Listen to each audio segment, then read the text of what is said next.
Have you ever had a day where nothing is wrong, but you can feel you're not quite right?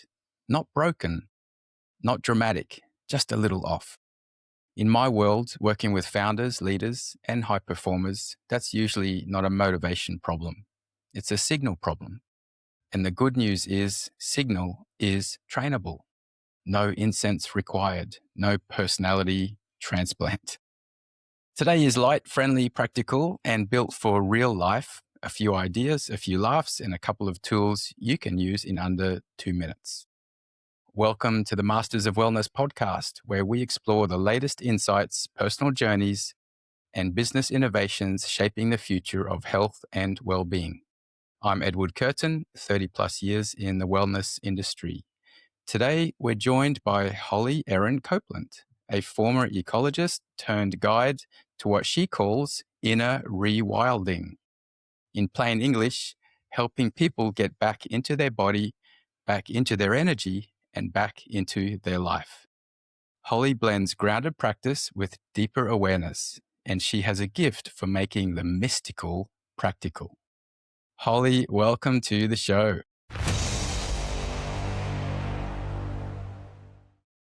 Thank you, Edward. I'm so grateful and delighted to be here. Yeah. So, Holly, just a quick frame. Some people hear the words like frequency and they think that it's too spiritual. Other people hear words like flow and they think it only happens on vacation after 3 naps. So, before we jump into the concepts, let's hear a little bit about your origin story and then let's break down some of these terms that people have a certain belief on. Okay, great. So, my origin story, I grew up in California as a kid in the suburbs of Los Angeles. And fortunately for me, my parents loved to go camping. And through camping and camp experiences, I developed a deep love of the wild and wilderness. And those were some of my most favorite experiences. And that led to a deep care for the planet. So fortunately for me, my parents took me camping and they took me in the outdoors and they, because of that, helped me cultivate just a deep love of the environment. And so when I went off to college, I really had decided that I just wanted to spend my life protecting the environment that I cared so deeply about. And I was good at it. And I got an incredible job with a conservation organization and I worked for them and then the University of Wyoming for combined in this field about 25 years, basically working to protect nature, work with animals, plants, sage grouse, deer, migrations, all kinds of very cool things. And when I got into my mid 40s, as much as I loved my job, I was in a place where I felt deeply burnt out by this work. And I felt like nothing I ever did would be enough. And so the luster and what had that sort of young, ambitious feeling turned into what felt like a grind and what felt like a place where a hamster wheel I'd never get off of. And I also just noticed that in my own mind, there was a lot of noise and static, and I wasn't essentially happy, and I didn't know how to become happy, but I wanted it. I wanted it more than anything else, especially because I checked all the boxes. I had a really good job and I had 2 beautiful children and I had a husband who loved me very much. And I'd done all the things that society said I should do that I would be happy. But I wasn't at that point. And so that led me into spirituality and wellness and a number of different things that we'll talk about today that turned my life around so dramatically that I left my job, my dream job, to help other people now. And that's what I've dedicated my life to. Wow, that is an incredible journey, and especially to look at where you've come from to what you're doing now. And you did mention the word happiness there. So happiness can be an obscure term. It may mean different things to different people. What does happiness mean to you? And have you discovered it since you've made this transition? Yes. Yes, I have. And what happiness means to me is happiness with no reason, meaning true happiness doesn't depend on external circumstances. If we pin our happiness based on some external something, then we will always be chasing happiness. I wasn't satisfied with that kind of, temporary happiness. I wanted deep, lasting happiness, which is we could call awakening. Some people could call it enlightenment. Those terms are heavy and they can be very loaded, but I actually use them in a more, I subscribe to and believe that enlightenment and awakening isn't some far off thing that we have to strive for, but it's actually, as Ram Dass so beautifully said, it's actually our true nature. It's right here. And through pointings and through work, whatever this is, whatever word you want to use, that's what happened to me.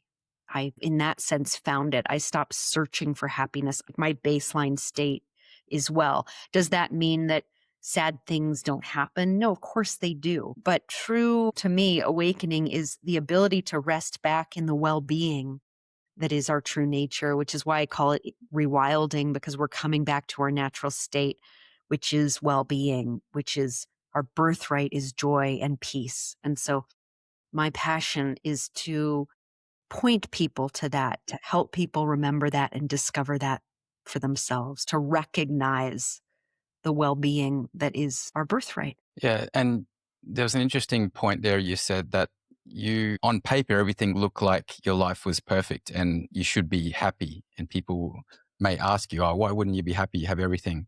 I've also had a similar experience where I was living on the Gold Coast in Australia. I had a nice car.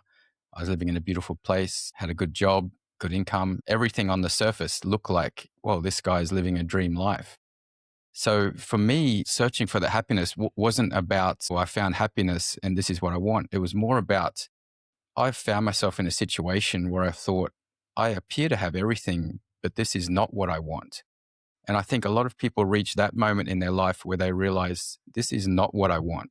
I may not know what I'm searching for, but I know this is not it. And it's usually at that point where people maybe shake it up a little. For me, I jumped on a plane and headed to China. I don't know why, but I found myself a few days later at 2 a.m. in the morning, sitting on the side of the road in China, eating street barbecue and drinking a beer with some people that I'd met. And that experience cost about $2. Like, it wasn't about that it was an expensive experience. It cost nothing. But I found myself in a situation realizing, number one, there's so much I don't know about the world. Like, I haven't explored anything before. And I'd never really put myself in a really challenging position outside of my comfort zone, which I started to appreciate. Or the things that make you really nervous are actually the things that bring the greatest rewards. And after that trip was for about 3 weeks. I went back to Australia and immediately I booked myself a one-way ticket back to China 18 days later. So in that 18 days, I sold my car, I quit my job, handed over my business. I broke up with my girlfriend. I put all my stuff into storage and headed on a one-way ticket to China. And interestingly enough, I was sending money to my ex-girlfriend to pay for the storage each month. And about a year later, I said, oh, I want something out of storage. She said, what are you talking about? And I said, remember, I was sending you money every month to pay for the storage shed. She said, no, I sold all that as soon as you left. Wow. But that Wow. also gave me a sense of like shedding all of the burden. I had nothing left there that I had to worry about. It was all gone. And I literally showed up to China with a suitcase and a guitar, like one hand each, not knowing what the heck I was going to do, but resetting myself and deciding I'm going to start again. And that was the most liberating experience, most challenging experience, but the most rewarding. And what started as a 6-month experiment has turned into almost 20 years. Like, that was 2007. I've had children. I've built businesses. I've worked with some incredible people, had some amazing experiences and some huge, huge challenges as well. But it's all been part of a real journey. I call it my hero's journey. And it's been so interesting.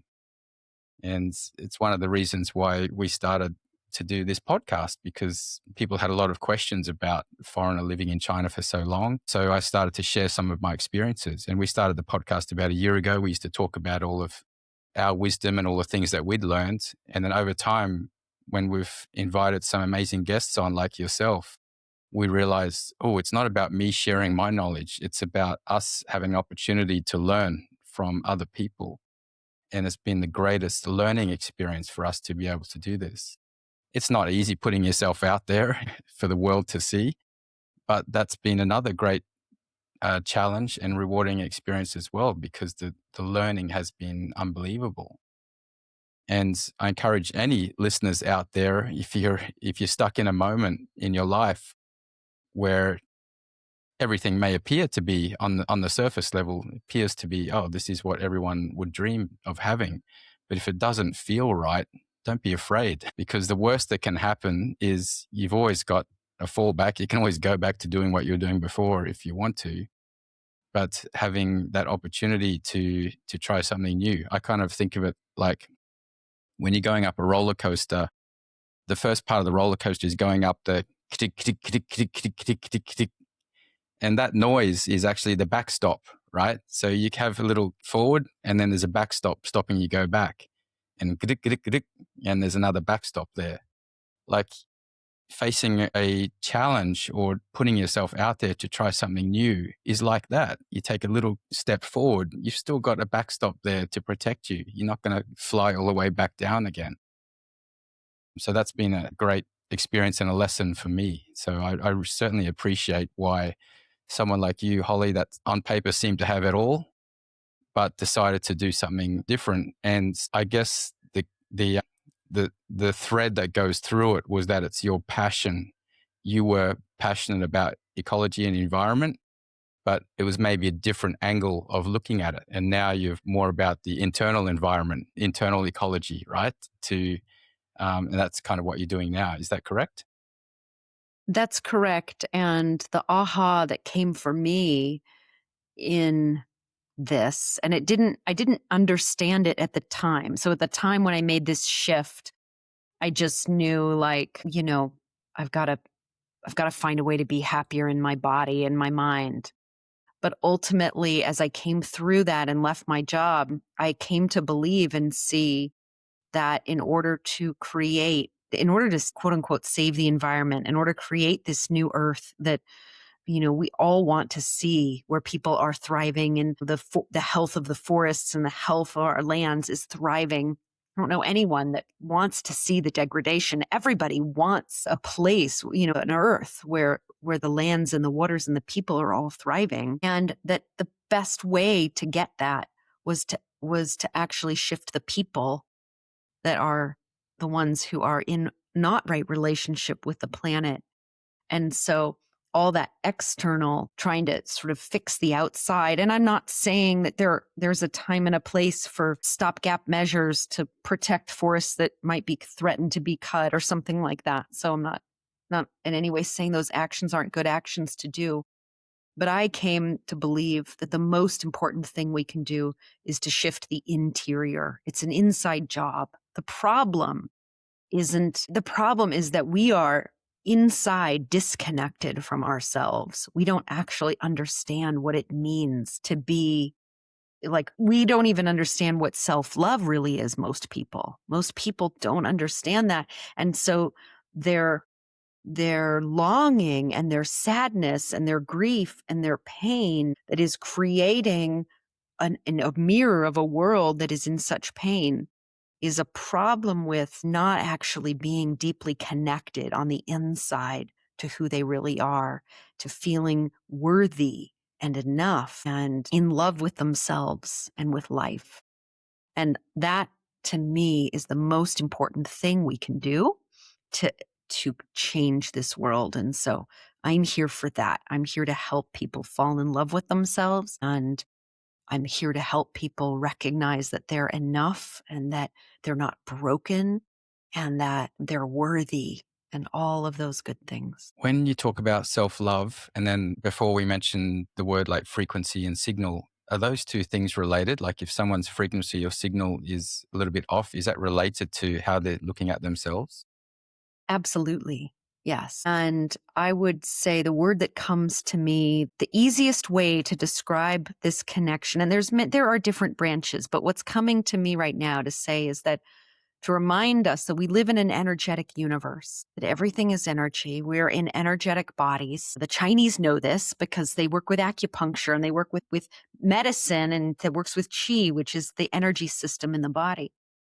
So we're in a universe that's basically a musical symphony in which we are these participants. We're notes in this grand symphony. And our hearts are this organ of harmony or resonance. And so I'm going to bring it to frequency through this idea of resonance. And that when we're in resonance with the environment and thus ourselves, we're like singing we're singing our note, we're singing our song, we're living, which means that's a musical way of saying we're living a life of alignment with our deepest truths, and we're not living lies. We're not, when we feel with something really feels out of alignment, that's a signal problem, as you so beautifully said. It's a signal problem. We're not listening to the signal. The signal, the pain is supposed to be telling you, do something different. Don't just keep doing the same thing.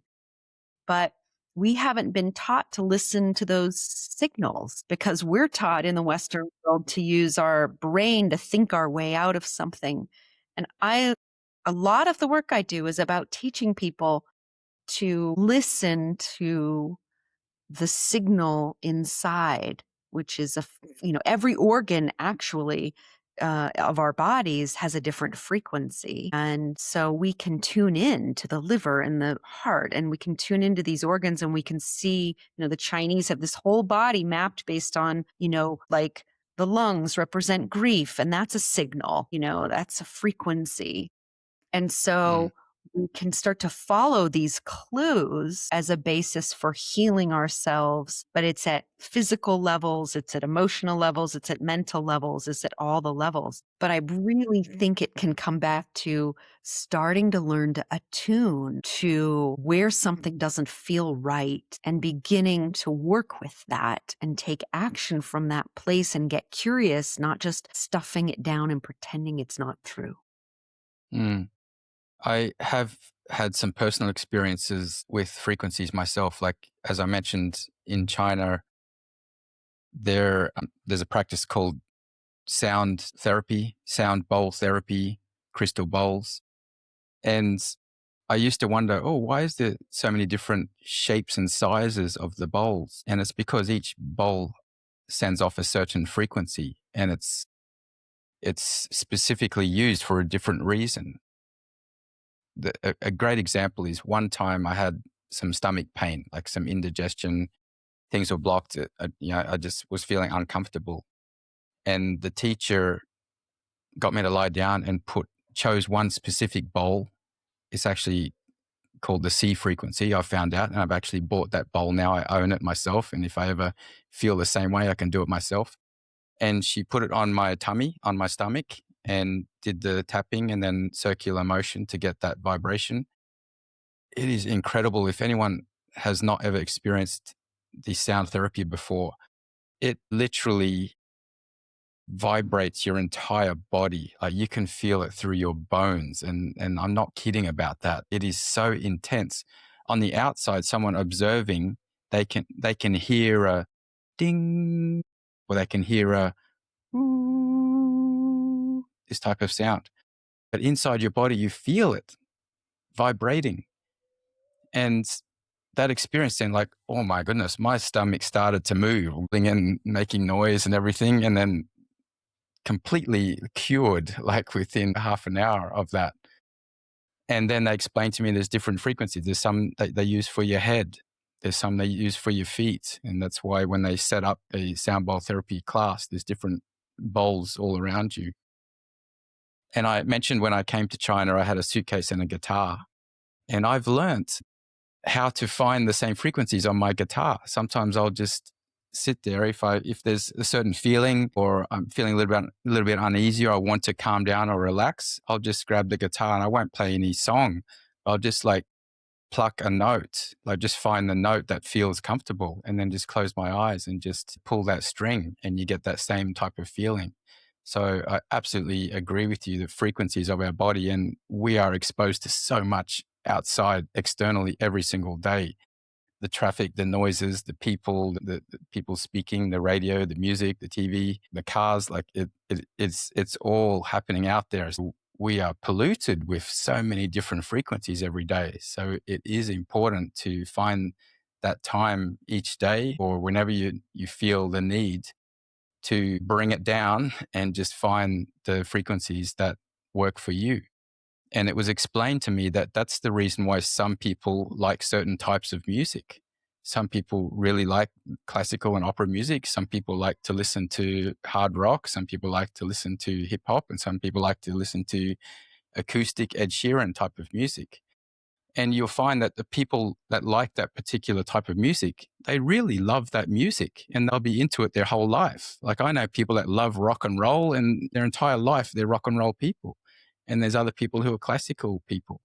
It's less to do with the style of music. It's more to do with what that frequency does for them. Yes, I would absolutely agree. I work with sound bowls as well in my practice, and I work with tuning forks. And the tuning forks are incredible because they're a little bit more surgical than the bowls. And we use them a little bit differently working in the field. I'm a student of Eileen McCusick and biofield tuning, and I bring tuning forks into people's energetic, biofields and work to clear patterns of dissonance in the field. And it's incredible, incredible the way that the frequencies in the tuning forks can release what we call dissonance. So in tuning, we talk about the way that our memories are actually stored in the field. So our traumas, for example, we may have had a trauma when we were 6 years old. Still imagine if visualize there's an out of tune string sitting 5 feet from your body and it's just sitting there and it's just constantly out of tune with everything else. And it's irritating and aggravating. And then that trauma, somebody triggers that trauma and that string gets plucked even louder. And then you get re-triggered. In tuning, that's essentially what happens energetically when we're triggered. But we can clear it actually through the miracle of frequency, just like this practitioner who placed a bowl on your tummy. We can bring a tuning fork into a certain place in somebody's field and help them clear that trauma. They don't even have to talk about the trauma. All I can do is just bring it into their field and start to work with that region of energy in their field and begin to clear it. It's super beautiful. And having worked with many different types of clients, what are some of the obvious signs that tend to pop up when you can look at someone or you can speak to someone and you feel that this person is not receiving the right signal at the moment?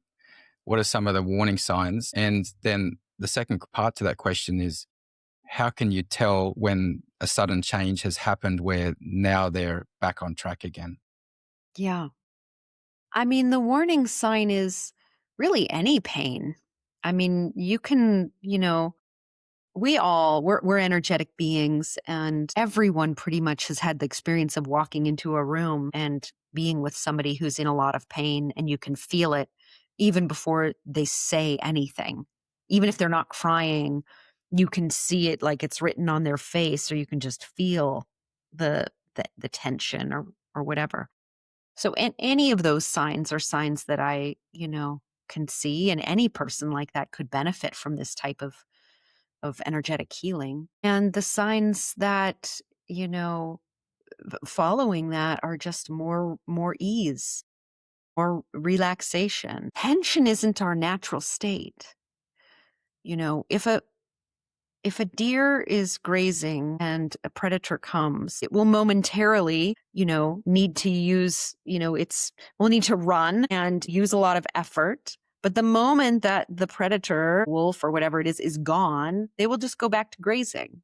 They're even known to shake. They'll actually literally shake that tension off and then go back to grazing. They don't hold on to their tension. But humans haven't been trained that way.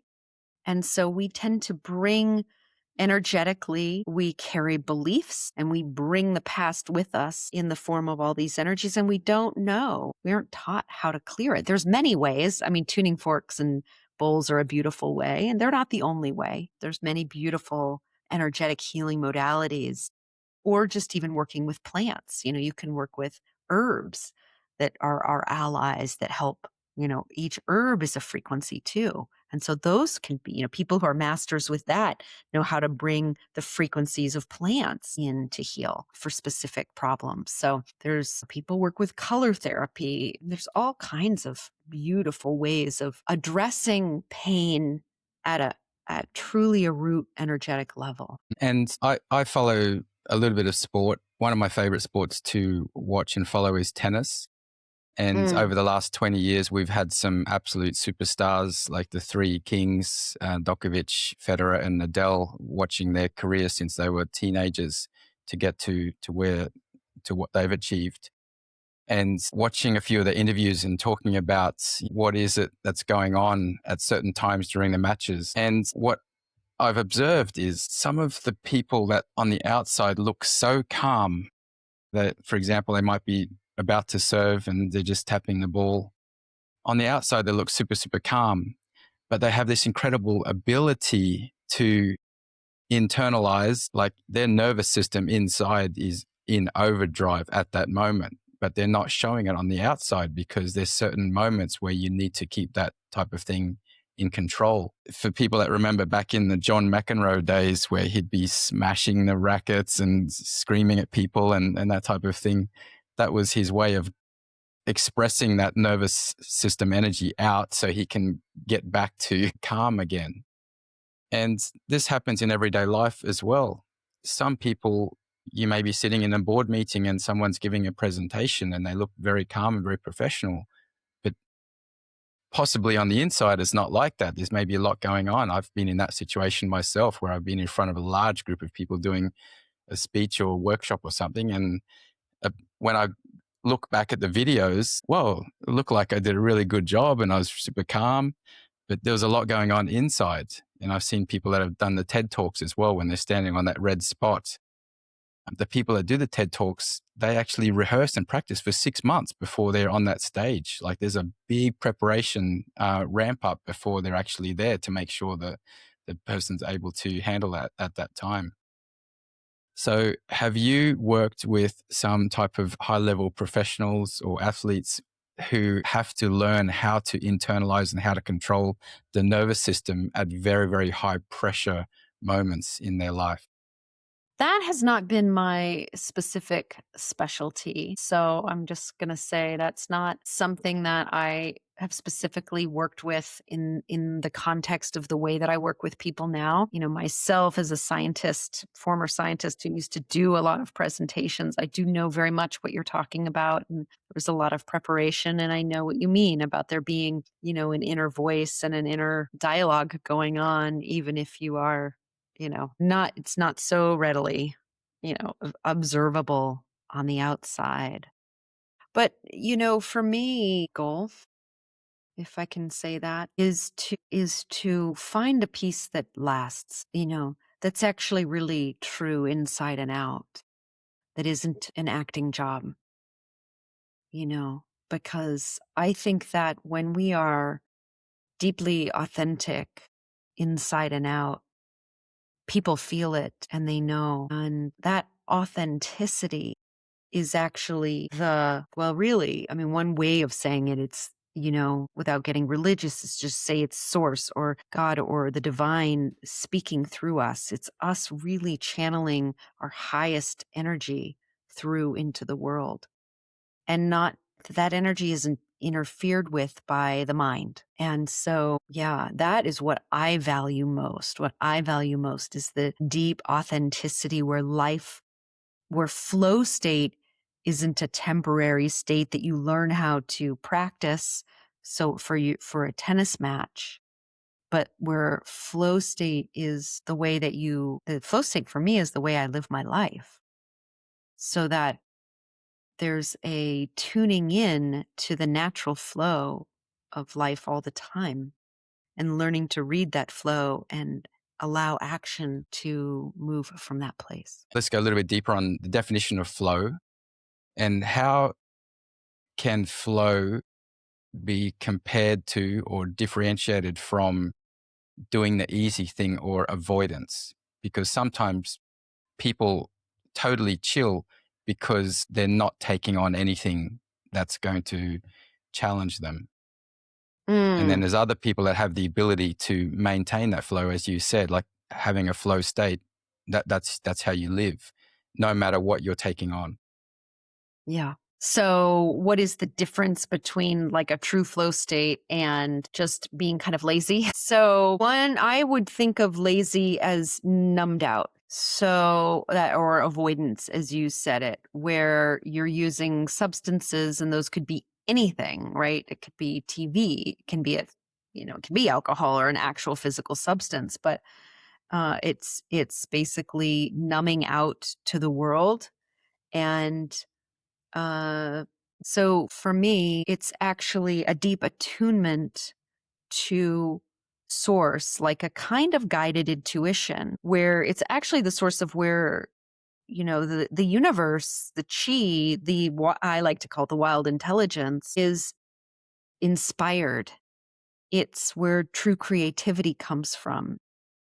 It has its own wisdom and intelligence. And we can learn we're radio receivers, we're energetic bodies. We can learn to intuit and use our attunement and of subtle energy to feel into that and feel where it's like, where is life taking me? And I'm going to go back to the heart a little bit. This also can be thought of as what am I in resonance with?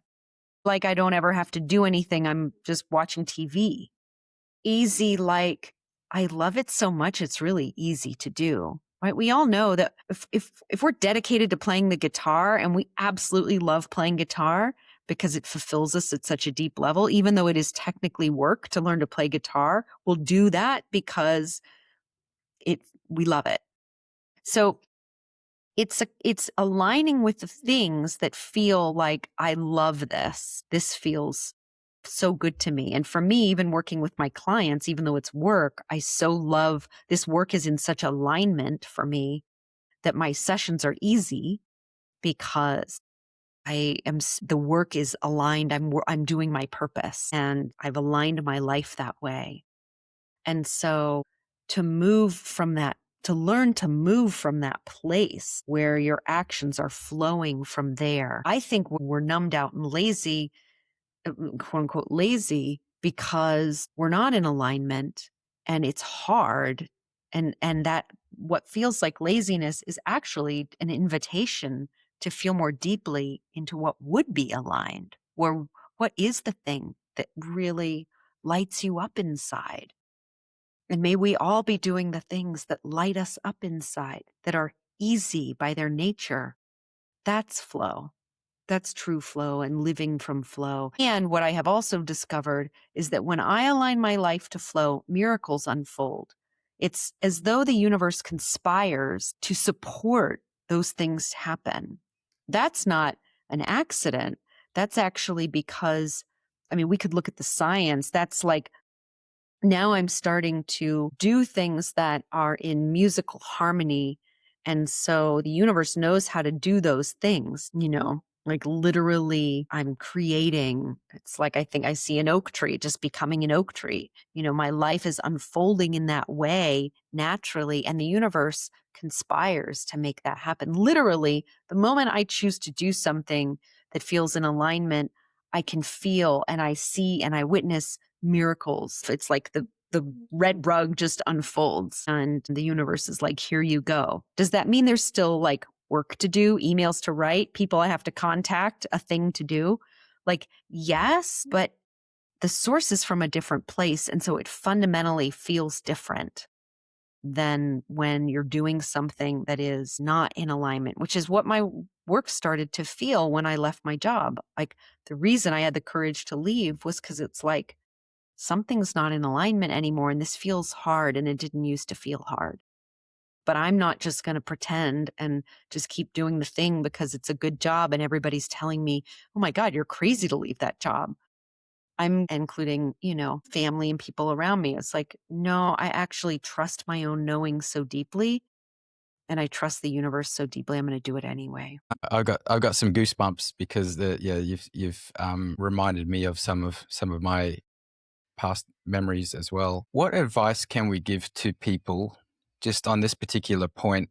You spoke about when you're in full alignment, everything becomes natural. The universe will reward you for following that. Let's give some inspiration to the people listening.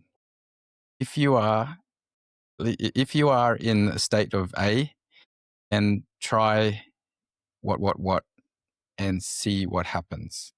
Open Okay. yourself to the potential. Okay. If you are in a state of this does not feel aligned, my job right now, I don't know, yes, at some point it did maybe in the past, but it does not feel anymore. The first thing I love that I do myself, and so I'm going to share this with you and everybody listening is I actually say to the universe, I don't know what I'm supposed to do. You show me. I love bringing, our mind will get us trapped up in, well, wait, if I can't figure out what I'm supposed to do, then I can't leave my job. And maybe you do need to stay. Like I stayed with my job until, some other things unfolded. But in my mind, I set up a condition where I challenged the universe to create something else for me and said, and I feel that there's great power in saying, I don't know. You need to help. And I'll give you a specific example. After I'd left my job, I knew I was going to leave the town where I'd raised my kids and had my husband at the time. Right. And my kids were going to go to college and I knew I didn't want to stay in that town, but I literally didn't know where to go. I was like, I really don't know. Should I move to Costa Rica? Should I don't know. I just was not getting a clear signal. Nothing was like, I just didn't know. And rather than trying to force it or rather than trying to move somewhere I didn't really feel, I just kept saying, I don't know, universe, you need to show me. And I just kept, it was like a prayer. And I just kept saying it, for months and months. Finally, it was April. My rent, like the place that I was renting, said I was only gonna have 2 more months and then their daughter was going to move back into the place. And I'm like, I wonder, I've got 2 months. I wonder where I'm going to move. And I just kept saying, like, I wonder where I'm going to move. I don't know where it's going to be. It's not here, but it's going to be somewhere. And I was visiting California where some of my family lives. And I literally was like at an intersection in the morning on the way to go for a walk with my sister. And like this, like knowing dropped in. And the universe was just like, you need to move here. And it was like suddenly within 5 minutes between when that intersection and when I got to my sister's house, I knew where I was moving. And up until that moment, I had no idea, literally no idea. And I feel that when we do that, when we really let ourselves rest in not knowing, the universe will answer us. It will show us.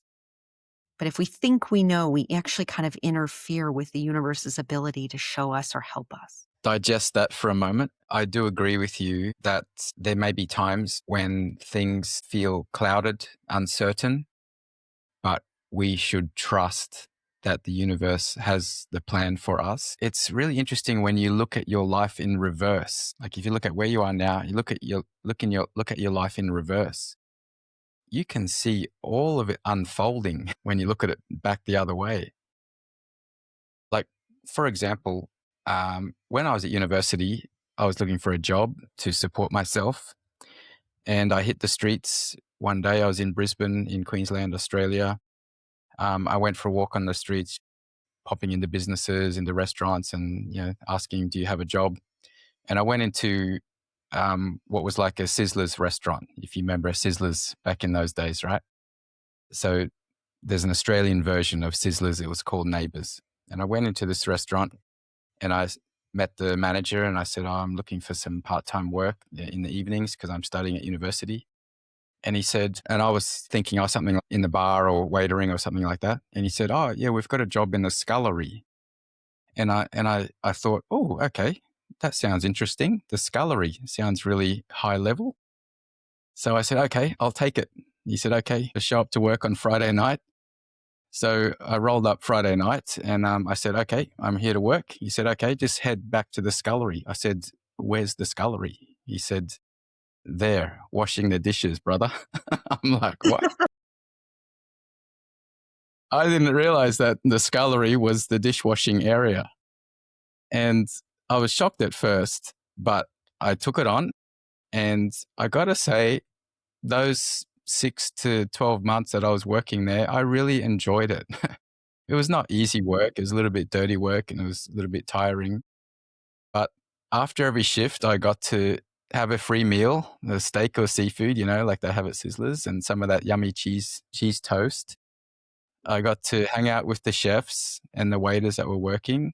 I was in the back of house, so I could just kind of play a little bit and have fun and listen to some music while I'm doing the dishes. And I learnt about food hygiene. I learnt a lot about restaurant safety and health and fitness. Health and what do you call it? Like the health standards for restaurants and things like that. So I learnt a lot of that stuff. And in some bizarre way, I started to enjoy washing dishes. Now, as a young man, and then later on getting into relationships and later on becoming married, being a guy that loves doing dishes, like how valuable is that? I'll bet your wife loves that. Yeah. And not only my wife, but my wife's family comes from a smaller village in China. Like we travel there a couple of times per month. It's not too far away. I'm in Guangzhou, which is a massive super city. Like there's more than 20 million people here. But the village where they come from is like going back in time. They raise chickens and grow vegetables, and it's really old school style, which I really, really enjoy as well. And every time all the family gets together and we have dinner together, as soon as dinner or lunch is finished, I grab all the dishes and I head to the kitchen and I start washing.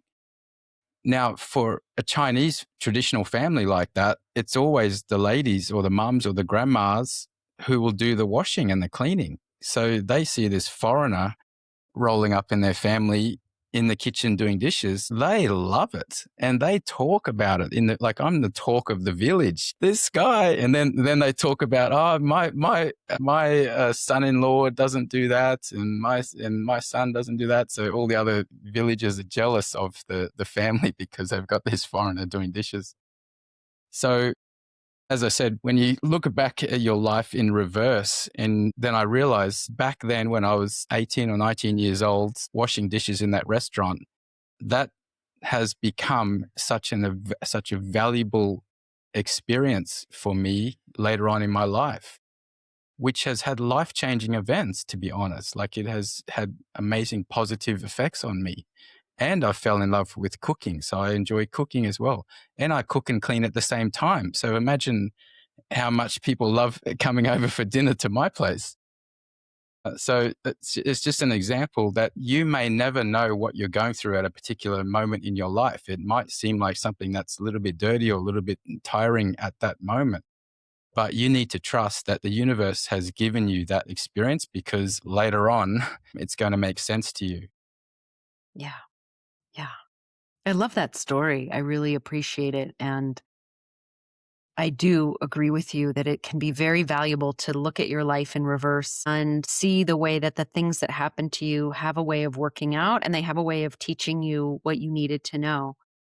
There was a time when I looked back and thought that I had made a mistake by being a scientist because wait, what would have happened if I would have discovered spirituality back when I was 20 and I'd been practicing all these things for the last, you know, 40 years instead of the shortish amount of time that I've been doing it. But I have since learned to come and trust that actually the science and the wisdom and the ecology I learned is a very vital part of my story that I'm relaying now that is very deeply human. And it actually is a teaching about the way that we can change our lives midstream. And it is a vital part of what I teach and of my whole story.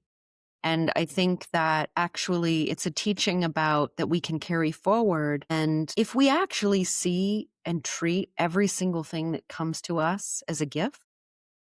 That even if our mind doesn't understand why we're doing a thing or why something has come to us, we step into the frequency of gratitude, which is a much higher frequency than a frequency of victimization.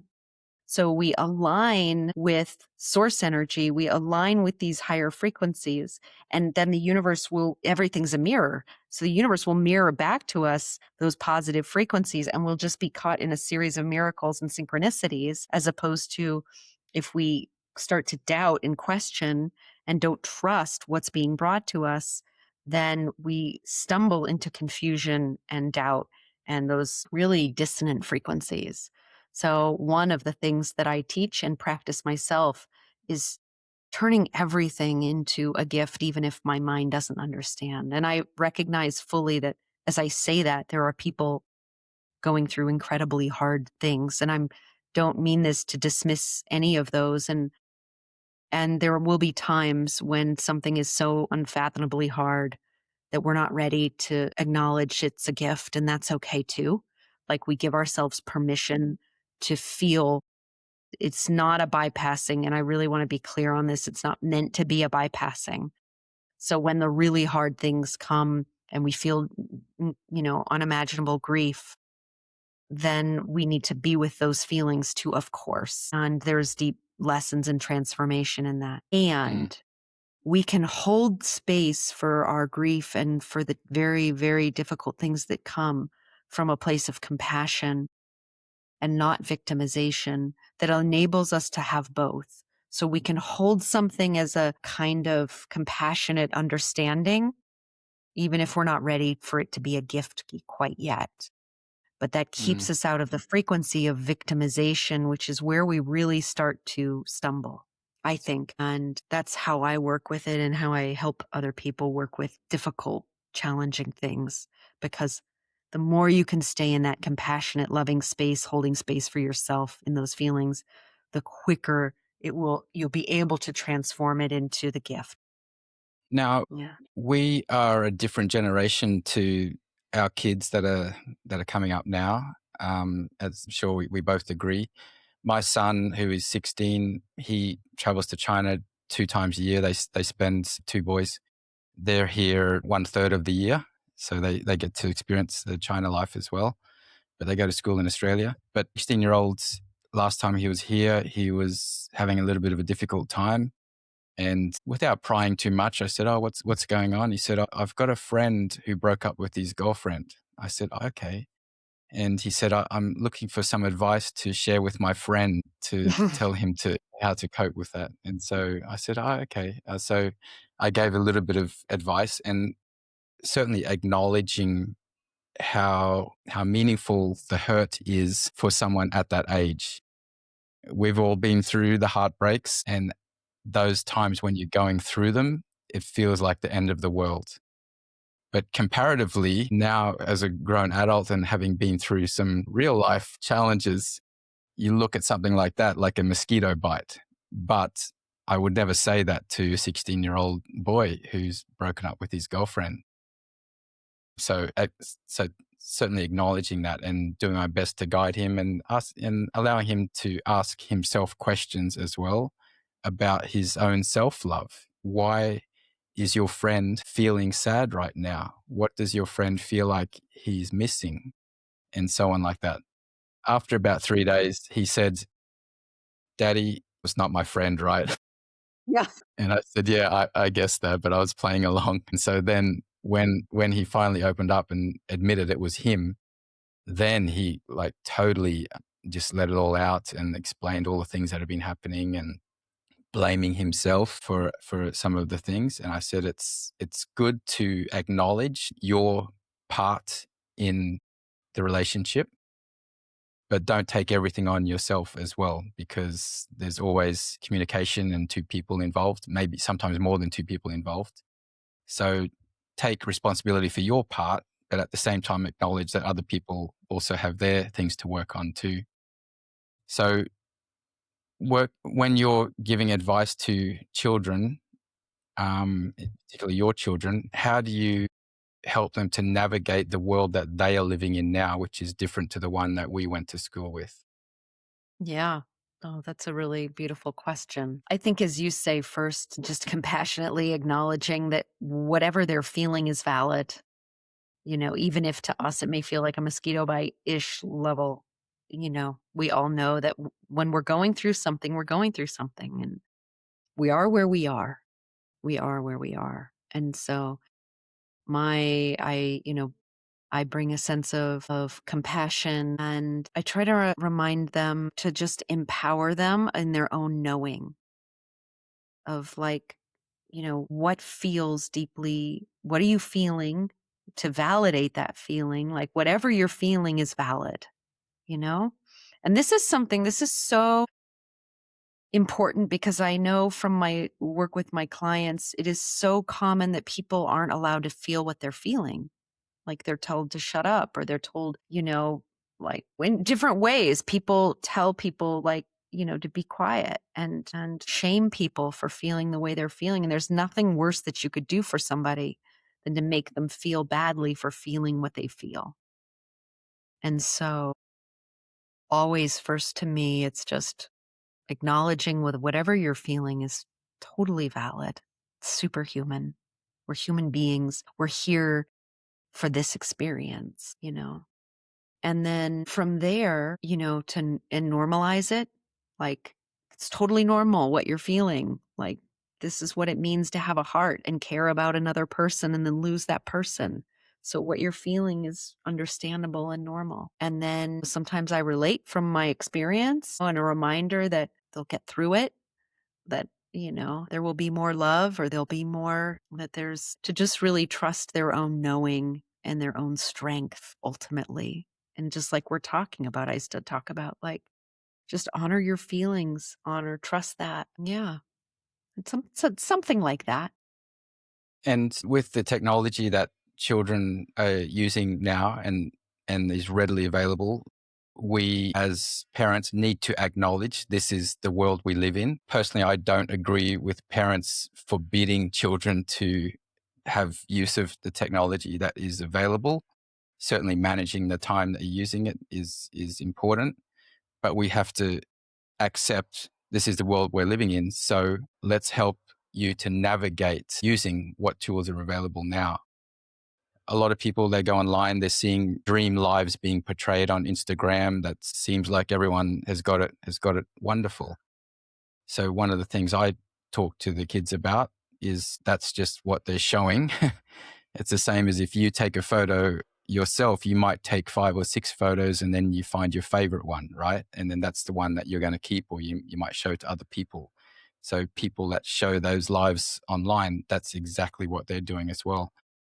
But one thing I have found, which has been helpful of late, is some people are going online and bearing some realities, like sharing, this is a challenge I'm going through right now.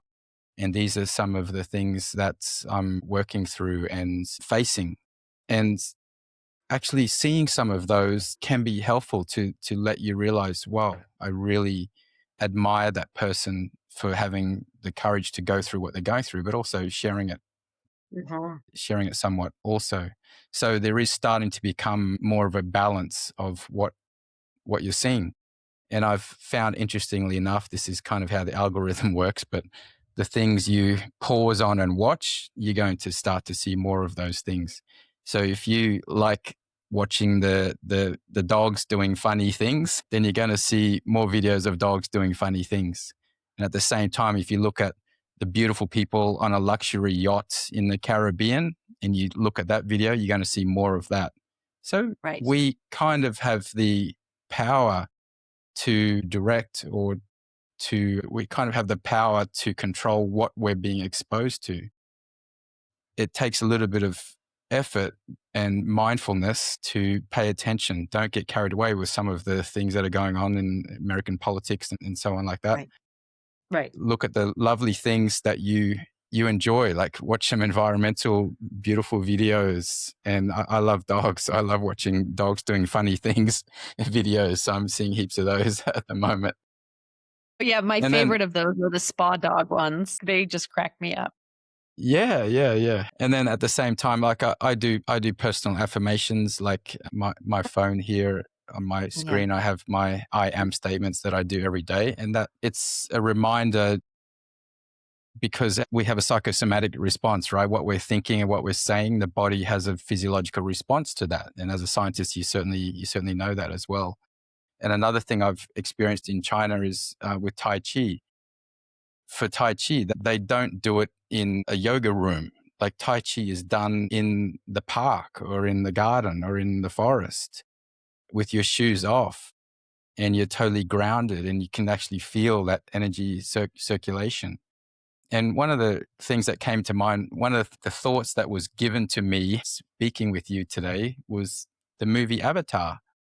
You know, there's that moment in the original Avatar where that big tree in the forest is the energy source for all of the people, and they connect to that energy source. And I really, really believe that is so true. Like I live in a super city in Guangzhou. Like it is, if you're downtown in the CBD, it is concrete and glass.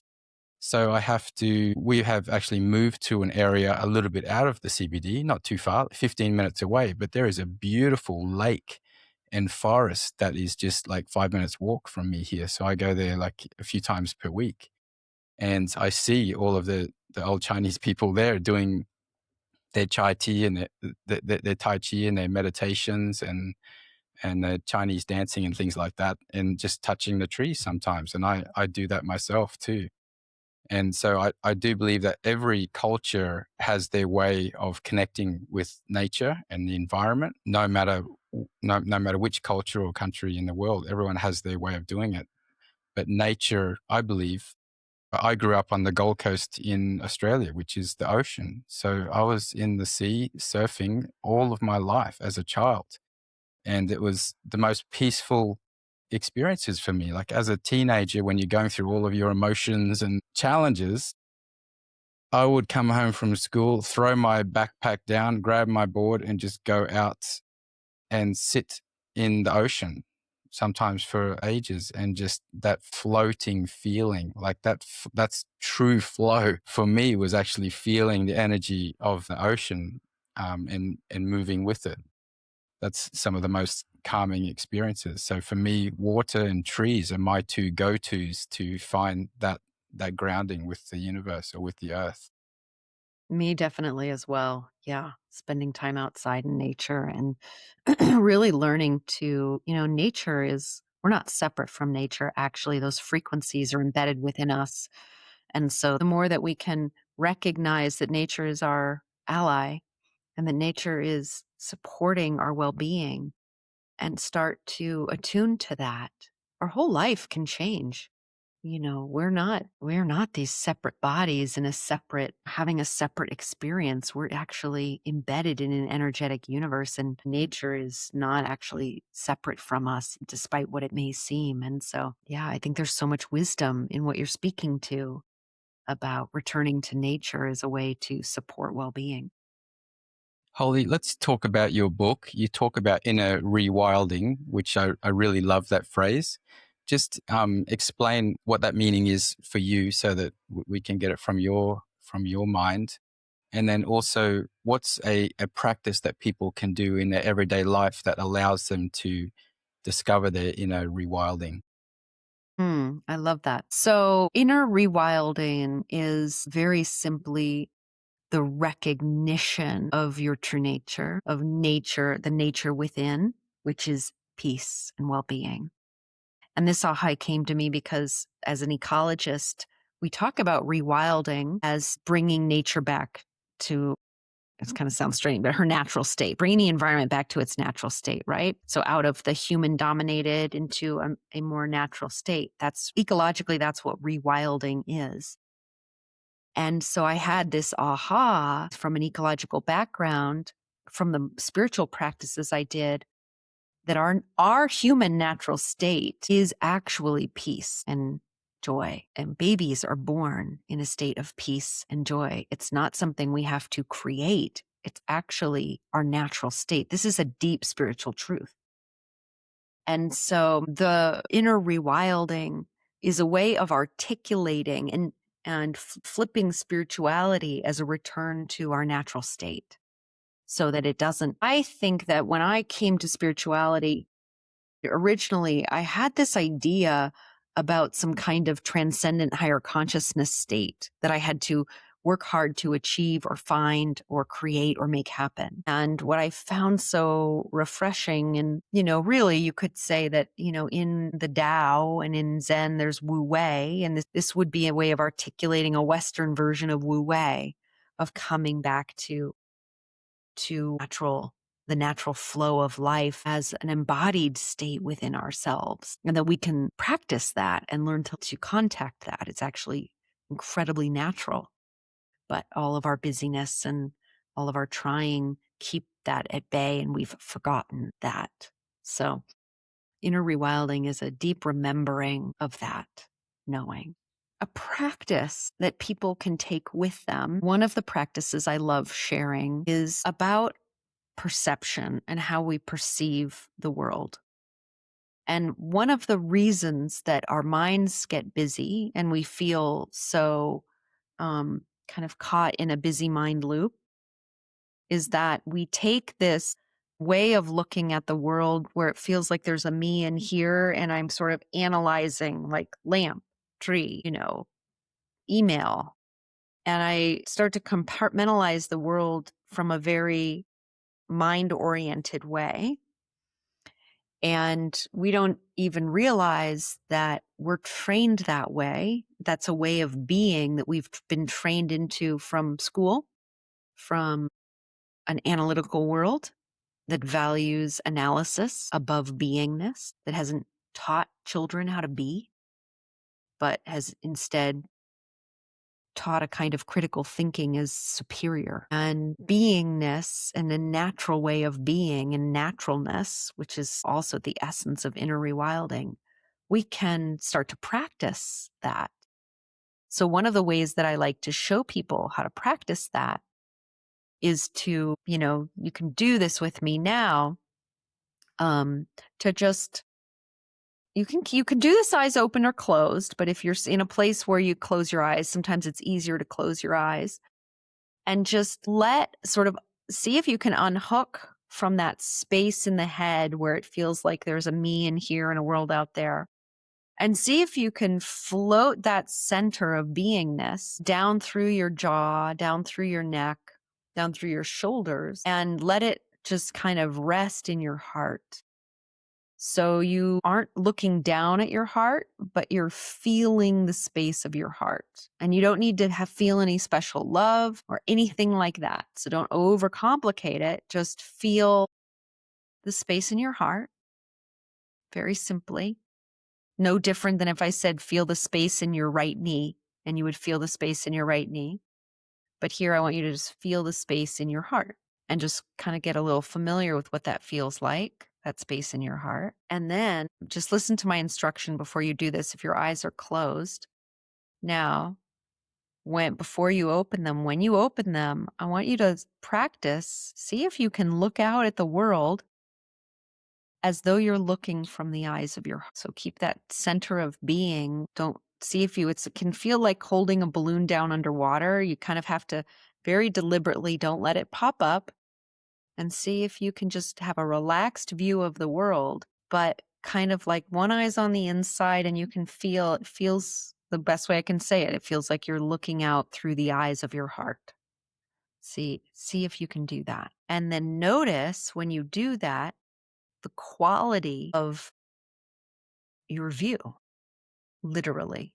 What does the world feel like when you're looking out from the eyes of your heart? Overwhelming love and appreciation to the universe. As I said, I live in the city. When I look out the window, I see apartment buildings, but for the first time I've looked out and I've seen absolute genius and beauty. Wow, that is incredible.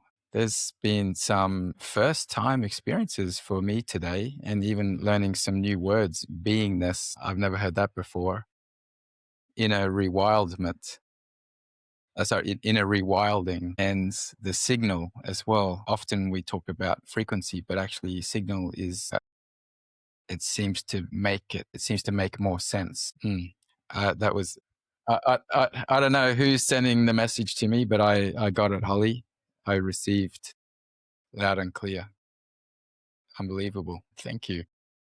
If we want a more beautiful world, we actually begin by shifting our perception to look out from the beauty within, and the world literally becomes more beautiful, as you just so incredibly shared. Hmm. And I'm yeah, going to add that to my daily practice. As I mentioned, I do my daily affirmations, which is about my mindset and me. But just now, something shifted. It was not just about my own mind, it was also what I see through my eyes. I have a friend who's colorblind, and we had a really interesting discussion about it one day. Because for someone who's colorblind, they don't know what they don't know. And for someone who can see color, who knows the color red that I see is the same color red that you see? We don't know. It's just our own experience. But opening your eyes a little wider, looking through your heart, allows you to be open to seeing things that we have never seen before, and possibly seeing things the way other people may see them as well. Does that make sense? it absolutely makes sense. Yes. And it's what you're speaking to is a teaching that how we experience the world isn't, it is changeable. It's something we can practice experiencing. We're not just because we look out and the world looks dingy, stop thinking that that's a world problem and actually understand that what this is showing is, what if this is a you problem or a me problem? The world looks dingy, not because the world is dingy, but because it's my way of viewing the world. And this little experiment, this example, is proof of that. If I look out at the world from my heart, the world literally looks more beautiful and brighter. And my greatest teacher that I worked with, it was my dearest, dearest friend and teacher, showed me and taught me that you can actually live your life looking out from your heart, as he does all the time. And we will, in this way, create a more beautiful world. And we can begin right now. We don't need to go into a cave and meditate for 10 years in order to discover this. We don't need to wait for transcendence. We don't need to wait for angels to descend. It's a very human thing, and it's natural to live from our heart. We're not taught that and not shown that. Mm. And so teach And others. yeah, absolutely. I was just thinking, I cannot wait to talk to my wife about this and let her to experience it as well. And it's true that the world, as we perceive it, ultimately that's our reality. And by doing that, we are changing the world. We can change the world in a moment by the way that we perceive it. Exactly. Yes. Yes. Okay, Holly, we like to send a challenge out to our listeners each week, a 7-day challenge. So the 7-day challenge this week is going to be to follow the 90-second practice that Holly just talked us through. And a great way to measure it is, before you start the practice, just give yourself a score of, where is my happiness index right now, or what is my energy level right now, or my focus level, whatever is important to you, or the thing that you're looking to improve. Just give yourself a baseline, do the practice, and then give yourself a score again. Like, if I was going to score myself for a feeling of peace before and after that practice, my feeling of peace before was maybe level 10 being the highest level of peace.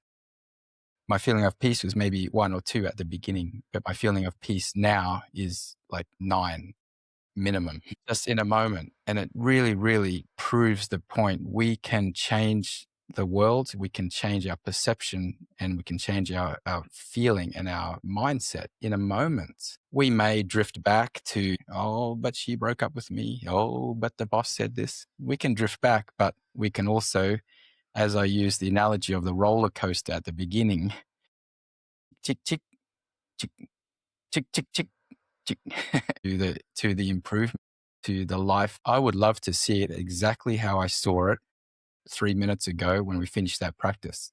If I can train myself to see the world like that every day, I'm already in heaven, whatever that may be, but I'm already there. Heaven on earth is up to us, and our ability or our failure to see heaven on earth is ours alone. Holly, what is a message? I get you probably just said it right there, but what is a golden message you would like to share with our listeners to take away from our chat today? Yeah. Yeah. I mean, like that is it, right? Like heaven on earth is ours alone. And I'm going to write, it's that's going to be really, the title of our episode. I love it. I love it. Yes. Any failure to see it is our failure alone. So we are on a path of learning to love ourselves and the world as it is now, not in some future 20 years from now when some people that we don't know fixed the world for us so we like it better. Every single one of us, it's incumbent upon us to recognize right now that literally fall in love with ourselves and the world as it is now. That is actually how we create heaven on earth in the now. How we can't, everything is happening in the now moment. So we need to learn, how do we create that now? Well, how we create that now is what I just showed you. We actually shift our perception. We break through the beliefs and the things, the perceiving that keeps us trapped in the old stories and the trapped in all of the beliefs that make us believe it's not here now. And so it's a seeing through that. It's a shift in perception. That's everything I teach, is really about how we change our view now. And it's an inside job. It's for each of us to do. And then in this way, we take responsibility for creating heaven on earth ourselves. We don't ask others to do something for us or that we're not doing ourselves. And because it's a quantum universe, and because time and space is actually a mental game. It's not real in that sense. And because we're all connected, this is how we will change the world. Yeah, without opening up an entire new episode topic, there's talk about the system is designed to keep us numb for most of our life, and with the hope or the dream that I'm going to have happiness one day. What we're talking about today is you don't need to wait till you're 65 and retired to be happy. The system is designed like that to possibly allow people to feel safe, that it's okay to just do what everyone else is doing. But in saying that, no matter what job you're working in or career that you've chosen or life that you have, the way you look at that can totally change the perception of it. As I mentioned, washing dishes. If I was to say to any 17-year-old now, I can get you a job at the local restaurant to wash dishes, what's the first reaction they're going to have? Not a good one. However, when you put yourself in that moment, and I don't, now when I'm tracing my life back in reverse, I learned about mindfulness when I was 17 years old.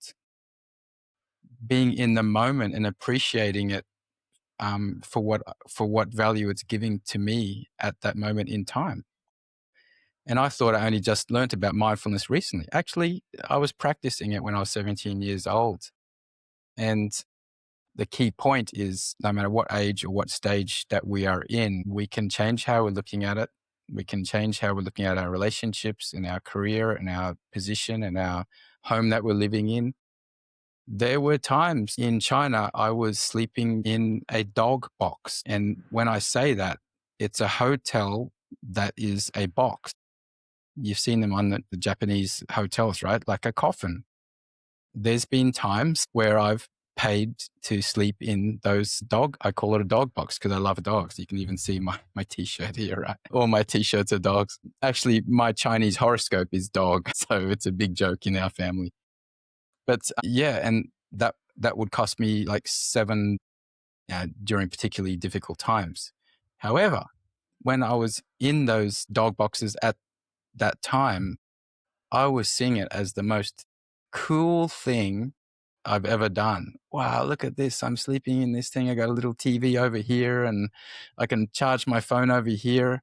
Like it's a high tech dog box, but it's still a dog box. And it's one step away from being homeless, but incredible experience. And for me, that's like a baseline. Well, I've been there before. Anything better than that is a bonus. If I've got an apartment as I do now, well, that's a bonus. It doesn't matter how big the apartment is because I was in a dog box.